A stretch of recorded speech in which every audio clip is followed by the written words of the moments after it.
अध्यक्ष महोदय, मैं आपका अत्यंत आभारी हूं कि आपने मुझे इस सदन के सामने आज इस महत्वपूर्ण विषय पर बोलने का अवसर दिया। मैं इस विधेयक के बारे में अपने विचार प्रकट करना चाहता हूं और एक बात यह भी कहना चाहता हूं कि आज इस सदन में प्रस्तुत इस विधेयक पर सभी सदस्यों को गंभीरता से विचार करना चाहिए। मुझसे पहले एक माननीय सदस्य ने जो बात कही, मैं उसके लिए उनको बधाई देना चाहता हूं। उन्होंने संविधान में संशोधन करने के लिए एक प्रस्ताव इस सदन के सामने पेश किया है। मैं इस प्रस्ताव का समर्थन करता हूं और कहना चाहता हूं कि यह प्रस्ताव जनहित में है और प्रजातंत्र को कामयाब बनाने के लिए अत्यंत आवश्यक है। पैरा मान्यवर, मैं इस विचार का हूं कि इस देश में राज्यपाल का पद ही नहीं रहना चाहिए।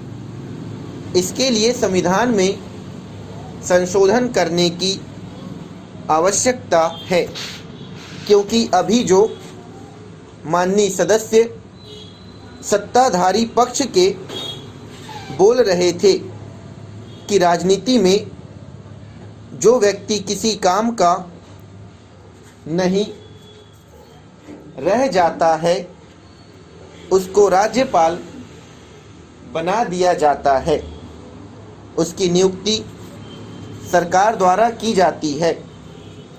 मैं कहना चाहता हूं कि जब राज्यपाल को नियुक्त किया जाता है तो राज्यपाल अपने विवेक पर काम नहीं करता, बल्कि वह केंद्र सरकार की राय के अनुसार ही काम करता है। पैरा अध्यक्ष महोदय, आज इस सदन के सामने जो विधेयक प्रस्तुत किया गया है, मैं उसका समर्थन करता हूं, स्वागत करता हूं। जैसा कि आपको मालूम है कि राज्यपाल जनता के प्रतिनिधि के रूप में काम नहीं करता। या तो वह उस राज्य में विधानमंडल का सदस्य हो या लोकसभा या राज्यसभा का सदस्य हो, तब ही वह जनप्रतिनिधि कहा जा सकता है और जनता की इच्छा के अनुसार काम कर सकता है। यह सही है कि यदि उस राज्य में विधानसभा है तो वह मुख्यमंत्री की राय मान सकता है, किंतु केंद्र के प्रतिनिधि होने के नाते उसके लिए यह आवश्यक नहीं है कि वह जनप्रतिनिधियों की राय माने। वह राष्ट्रपति को सिफारिश कर सकता है कि उस राज्य का शासन राष्ट्रपति अपने हाथ में ले ले।